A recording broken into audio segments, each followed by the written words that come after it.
YCP హయాంలో భూ రికార్డులను అతలాకుతలం చేశారన్నారు సీఎం చంద్రబాబు. వీటిని సరిచేసేందుకు అధికారులకు ఏడాది సమయం ఇచ్చానన్నారు. సర్వే పూర్తి చేసి ల్యాండ్ సమస్యలన్నీ పరిష్కరిస్తామన్నారు. రికార్డులను ట్యాంపరింగ్ చేసే వీలు లేకుండా చేస్తున్నామన్నారు. గందరగోళం చేశారు. ఒక విధంగా చేయాలంటే కయాస్ క్రియేట్ చేశారు. ఇప్పుడు నేనేమన్నానంటే ఒక రోజు అయ్యేది కాదు, 1 year ప్రోగ్రామ్ ఇచ్చా. 1 year ఒక్క రూపాయి అవినీతి లేకుండా సర్వే పూర్తి చేసిన తర్వాత వాళ్ళకందరికీ రాజముద్రతో క్యూఆర్ కోడింగ్ పెట్టి బ్లాక్ చైన్ టెక్నాలజీ పెట్టి ఎవ్వడు ట్యాంపర్ చేయడానికి వీల్లేదు. ఇంకా వన్స్ ఫర్ ఆల్ పర్మనెంట్గా సార్ట్అవుట్ చేస్తాం. ఒకవేళ కంప్లైంట్స్ ఉంటే నేనే పర్సనల్గా వెళ్తా, అక్కడికి ఎంక్వైరీ చేస్తాం.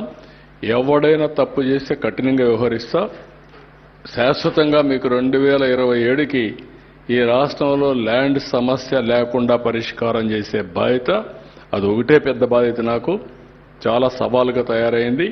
అందుకే టెక్నాలజీ కూడా పక్కాగా వెళ్తున్నా. ల్యాండ్